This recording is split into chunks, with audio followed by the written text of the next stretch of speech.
नमस्कार, मनी गुरु में आप सभी का स्वागत है। मैं हूं स्वाति रायना। आज मनी गुरु के शो में हम आपके प्रोविडेंट फंड से जुड़ी हुई तमाम कंफ्यूजन दूर करेंगे। जब भी हम प्रोविडेंट फंड पर शो करते हैं हमें काफी सारे सवाल मिलते हैं और उन्हीं सवालों को जोड़कर हमने आज का शो बनाया है। और शो के दौरान भी अगर आपके मन में कोई सवाल है आप हमसे पूछ सकते हैं। हम फेसबुक पेज पर इस वक्त लाइव भी हैं। तो प्रोविडेंट फंड में बहुत सारे जो नियम हैं, कुछ हाल ही में कुछ नियम बदले हैं, उनके आपके लिए क्या मायने हैं, आप क्या आसानी से अपडेट कर सकते हैं अपने नाम, पते और बाकी सारी डिटेल्स को, इसको लेकर हम चर्चा करेंगे। साथ ही पीएफ निकासी के जो नियम हैं वो कितने आसान है, कब आप पीएफ से पैसा निकाल सकते हैं, नौकरी में रहते हुए पीएफ से पैसा निकाल सकते हैं कि नहीं, ये कुछ ऐसे बहुत ज्यादा उत्सुक करने वाले सवाल है जिनका आज हम जवाब देंगे अपने शो में। हमारे साथ जो खास मेहमान है उनका परिचय करा देते हैं। हमारे साथ इस वक्त प्रीतम गोयल हैं जो कि फाउंडर पार्टनर है वीपी टीपीएन कंपनी के, और ये पीएफ से जुड़ी हुई आपके तमाम कंफ्यूजन को आज दूर करने में हमारी मदद करेंगे। और कुछ ही देर में एक और खास मेहमान जुड़ेंगे। हमारे साथ लिखिता चेपा है जो कि रिसर्च हेड है कैपिटल वाया ग्लोबल रिसर्च से। लेकिन सबसे पहले जरा आज के शो में क्या खास है उस पर भी एक नजर डाल लेते हैं। आज हम शो में समझेंगे कि आप कैसे कर सकते हैं आपके प्रोविडेंट फंड अकाउंट में डिटेल अपडेट। नौकरी होते हुए भी आप क्या पीएफ निकाल सकते हैं, उसकी शर्तें क्या हैं। पीएफ से जुड़े मामलों की शिकायत आप कहां कर सकते हैं ये समझेंगे। साथ ही किन मामलों में आप पीएफ रकम निकाल सकते हैं, कितनी रकम निकाल सकते हैं, ये आपके लिए जानना और समझना बेहद ज्यादा जरूरी है। तो काफी दर्शकों के सवाल हमारे पास आए। हम सबको फोन पर तो शामिल नहीं कर पाएंगे, इसलिए आज हम ईमेल के जरिए उनका सवाल लेंगे और उम्मीद करते हैं कि वो इस वक्त हमारा सवाल देख रहे होंगे, अपना हमारा जो शो देख रहे होंगे उसके जरिए अपने सवाल का जवाब भी जानेंगे। इसलिए उनके नाम के साथ हम उनका सवाल जानेंगे। और प्रीतम, आपसे सबसे पहले हम सवाल पीएफ से जुड़ा हुआ जो कि बहुत ज्यादा हमसे पूछा जाता है, और एक दर्शक ने ऐसा ही सवाल हमसे पूछा है इंदौर से समीर कुमार। तो समीर कुमार जी पूछते हैं कि क्या नौकरी छोड़ने के बाद भी जो प्रोविडेंट फंड का ब्याज होता है वो मिलता है, क्योंकि इन्होंने शायद जनवरी 2021 में ही अभी नौकरी छोड़ी है और उसके बाद क्या इन्हें अब ब्याज मिलेगा, क्योंकि ऑफ कोर्स नौकरी छोड़ दी है तो कंट्रीब्यूशन तो नहीं होगा उनका पीएफ में, ना उनका ना उनके एम्प्लॉयर का, क्योंकि नौकरी नहीं है। तो इस पर रूल क्या कहता है? मैम, अंटिल 2018 तक समीर जी इंटरेस्ट हमें क्रेडिट सिर्फ 36 मंथ्स के लिए होता था from the last date of employment. Means जिस दिन मैं जॉब छोड़ता था उसके अंदर सिर्फ 36 मंथ्स के लिए इंटरेस्ट एक्यूमुलेट होता था। मगर now this section has been amended and currently there is no time capping. Now currently up till the tenure, जब तक मैं वो पैसा नहीं विड्रॉ करता, interest will be accumulated and I will avail all the benefits. मुझे interest benefits मिलेंगे जब तक कि मैं अमाउंट विड्रॉ नहीं करता। ओके, क्योंकि इससे जुड़ा हुआ हमें बहुत सारे सवाल मिले हैं प्रीतम कि अगर कोई अकाउंट किसी का है उसमें उसका कंट्रीब्यूशन तो नहीं होता है लेकिन अकाउंट जरूर है और उसमें ऑफ कोर्स रकम है, तो आपका कहने का ये मतलब है कि जब तक वो पैसे विड्रॉ नहीं होते हैं इंटरेस्ट लगातार पैसों पर बढ़ता रहेगा और वो इंटरेस्ट उनके खाते पे आता रहेगा। यही इसके मतलब है, मायने हैं। 2018 तक, जैसे कि मैंने बोला 2018 तक अगर उससे पहले किसी ने जॉब कोई छोड़ी थी तो सिर्फ 36 months from the date of employment तक ही इंटरेस्ट मिलता था। उस समय 36 महीने की कैपिंग थी, 36 मंथ्स की टाइम कैपिंग थी। मगर करंटली ये सेक्शन अमेंड हो गया है और करंटली इस पे कोई भी कैपिंग नहीं है एंड हेंस आज के दिन इंटरेस्ट एक्यूमुलेट होगा जब तक कि वो हम अमाउंट विड्रॉ नहीं करते हैं। ओके, तो समीर जी आपको अपने सवाल का जवाब मिल गया होगा। अभी तो आपने हाल ही में नौकरी छोड़ी है, तो जब तक आप विड्रॉ नहीं करते हैं अपने प्रोविडेंट फंड से अकाउंट तो आपका इंटरेस्ट जो है वो इकट्ठा होता रहेगा? यह आपके सवाल का जवाब है। एक और सवाल का जवाब लेते हैं। संगीता भाबरा ने हमें ईमेल पर सवाल भेजा था। वो ये जानना चाहती थी कि प्रोविडेंट फंड में जो डिटेल्स होती हैं वो कैसे अपडेट हो सकती है। उनका ये कहना था कि अब जिस ऑर्गेनाइजेशन में वो काम कर रही हैं वहां पर दरअसल उन्हें पीएफ नहीं मिलता है, लेकिन उससे पहले वाले अकाउंट में उनका पहले वाले ऑफिस में उनका जो पीएफ अकाउंट था। अब ऐसे जो सवाल है पीतम, वो कई सारे दर्शकों के हैं कि जब भी उनको कोई डिटेल अपनी अपडेट करनी होती है अपने प्रोविडेंट फंड अकाउंट में, किसी का नाम बदल जाता है, किसी का सरनेम बदल जाता है या कोई गलती भी हो जाती है। संगीता जी के केस में यह है कि उनका जो नाम है जो आधार पर है वो अलग है, जो प्रोविडेंट फंड में जो उनका नाम है वो अलग है। अब वो उसको अपडेट करना चाहती है जिससे वो आगे जाके क्लेम का बेनिफिट ले पाए, तो वो कैसे पॉसिबल है? बिल्कुल मैम, ये बहुत ही common, very very common question है जिससे बहुत सारे एम्प्लॉई ये ट्रबलसम फेस करते हैं। तो किसी के शादी के बाद नाम चेंज हो जाता है, किसी का नाम एम्प्लॉयर ने गलत चढ़ा दिया ईपीएफ के अंदर और उसका बेनिफिट हमें मिलता नहीं है। सो अगर कोई ऐसी सिचुएशन आती है जहां पर पैन पे नाम कुछ और है और मेरा ईपीएफ पे नाम कुछ और है, प्रोविडेंट फंड में नाम कुछ और है, और मैंने वहां पर एम्प्लॉय अपना जॉब छोड़ के कहीं और भी चले गया, तो उस केस में हमें as a member we can open the portal and update our profile section. Profile section में जाकर हम अपना नाम अपडेट कर सकते हैं और रेलिवेंट आईडीज, आधार कार्ड है मेरी, पैन कार्ड है, relevant IDs I can upload that on the portals. Once I upload that, जैसे ही मैं पोर्टल पे अपलोड करता हूं वो IDs and name, it will go to the previous employer. Previous employer के पास वो इंफॉर्मेशन रिक्वेस्ट जाएगी and once previous employer upload और approve the same, it will be updated on my EPFO records and thereafter it will be amended and my amended name will be appearing on my portal. So the solution again to reiterate is such that I need to upload it on my portal along with the relevant IDs. It will flow to my previous employers. Once they approve the same, it will be reflected on my EPF portal. Okay, तो आपको simply जो पीतम ने संगीता जी आपके सवाल का जवाब दिया है कि जो नाम बदलने के लिए आपको एक डेफिनेटली आईडी देना पड़ेगा। अब इसके लिए जो नए रूल्स जो हैं वो हम बस थोड़ी देर में उसकी चर्चा करेंगे कि क्या कितना आसान हुआ है। अब आपको चेंज जो प्रोसेस करने का होता है, नाम हो गया, पता हो गया है, बाकी जो डिटेल्स हैं उस पर नई गाइडलाइंस आई हैं, वो बस थोड़ी ही देर में हम उसकी चर्चा करने वाले हैं कि आपको क्या क्या दिखाने की जरूरत है और किन बातों का ख्याल रखना है। लेकिन हाँ, आपको आईडी दिखानी है और आपके जो प्रीवियस एम्प्लॉयर है उससे अप्रूवल लेकर आप अपने जो ईपीएफओ रिकॉर्ड है आपका, उनके अप्रूवल के बाद ही अपडेट हो जाएगा।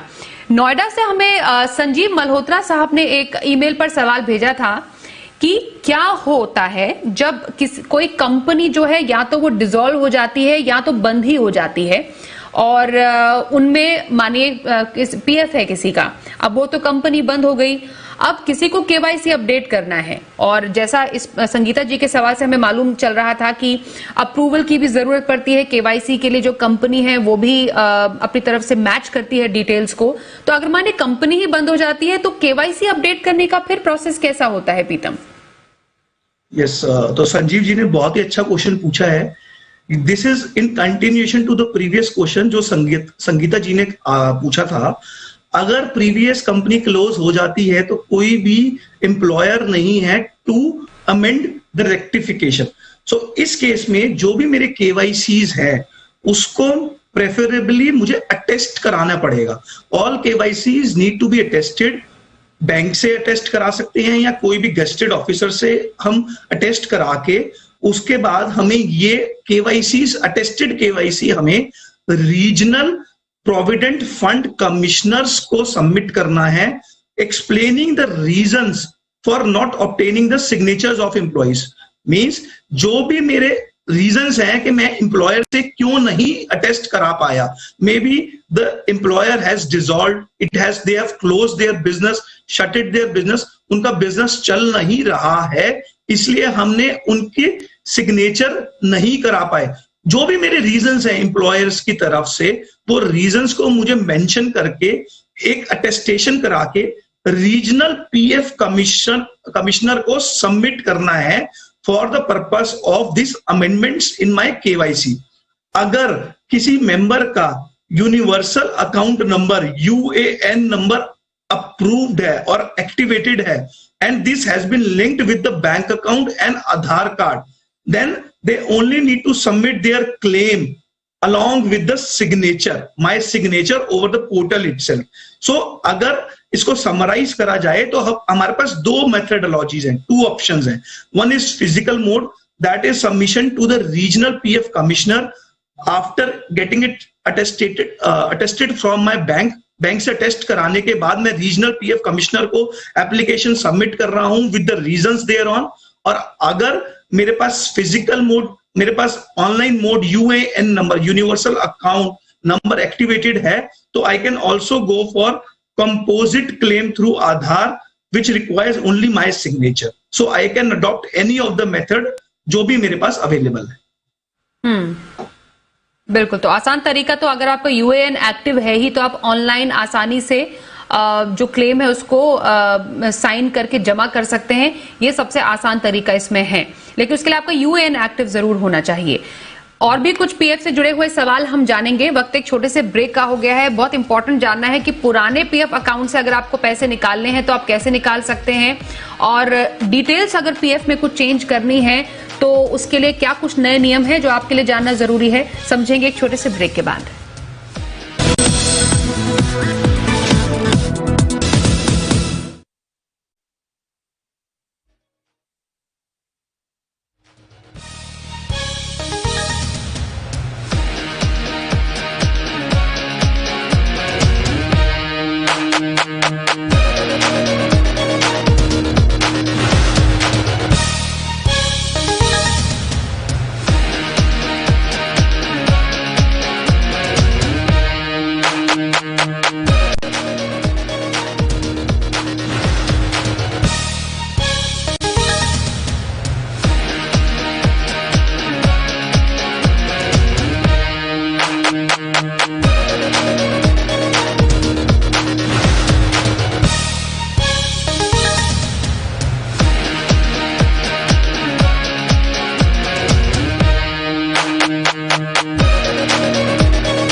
आपके तमाम सवालों के जवाब आज हम जान रहे हैं। प्रीतम गोयल है हमारे साथ, फाउंडर पार्टनर बीपीटीपीएन कंपनी, जो पीएफ की कंफ्यूजन दूर कर रहे हैं हमारे दर्शकों की। काफी सारे सवाल हमारे पास जो आए थे, एक करके हम लेने की कोशिश कर रहे हैं और फेसबुक पर भी काफी सवाल हमारे पास इस वक्त आ रहे हैं।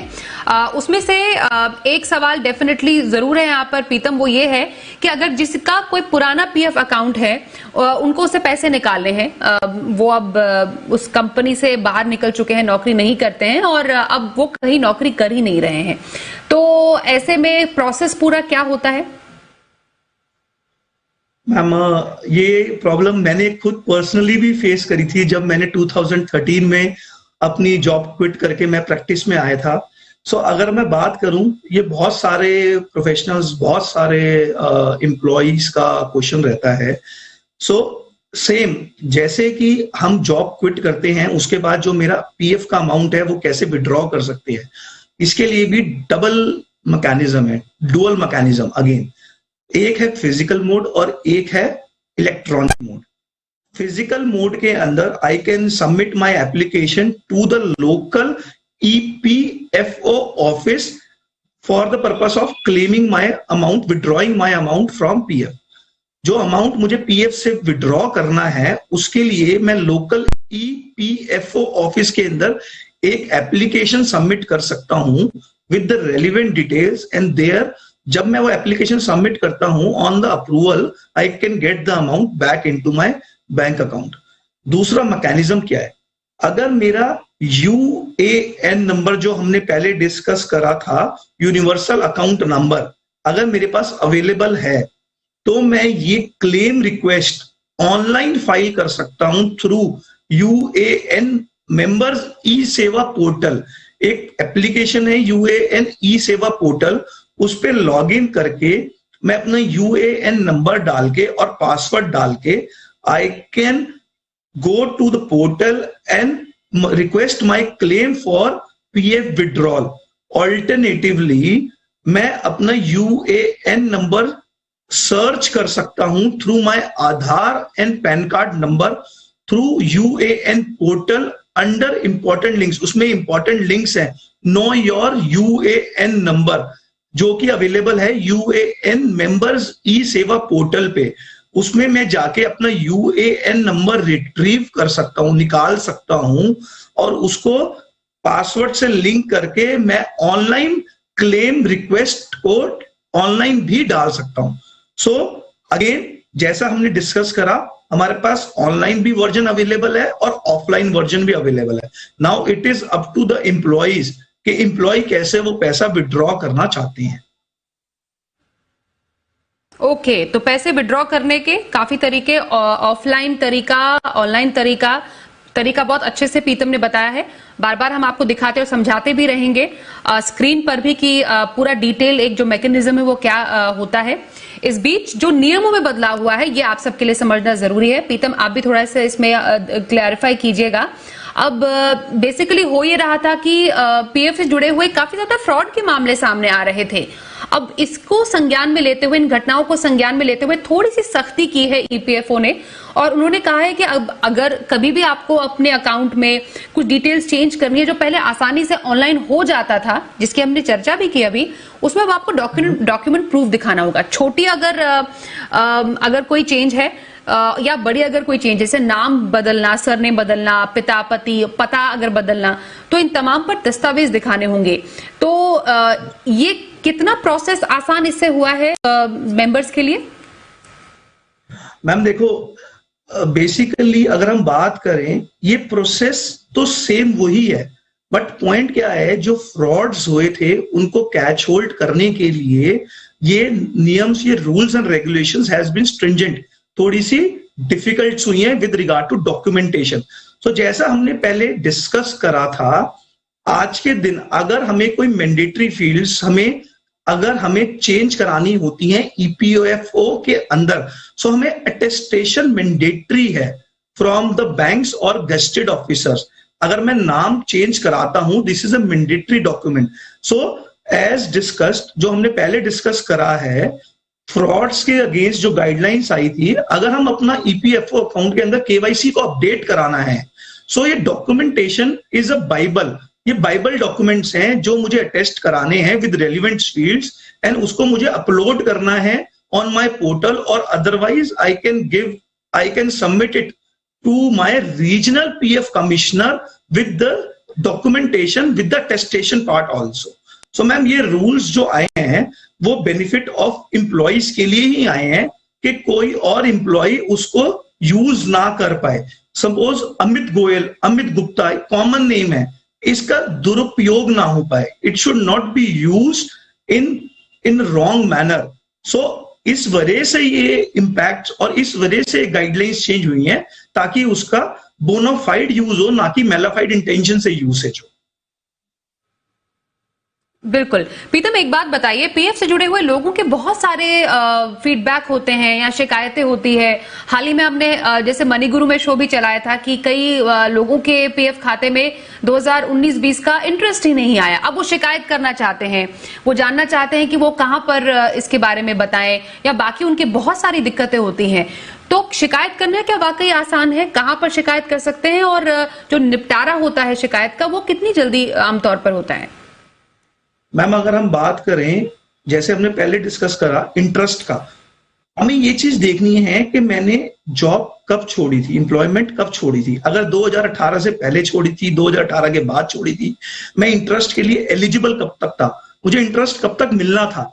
अगर मुझे 3 इयर्स का इंटरेस्ट मिल गया और उसके बाद मुझे इंटरेस्ट एक्यूमुलेट नहीं हो रहा, तो मैं शिकायत कर भी दूंगा, तब भी मैं लीगली इंटरेस्ट के लिए एलिजिबल नहीं हूं।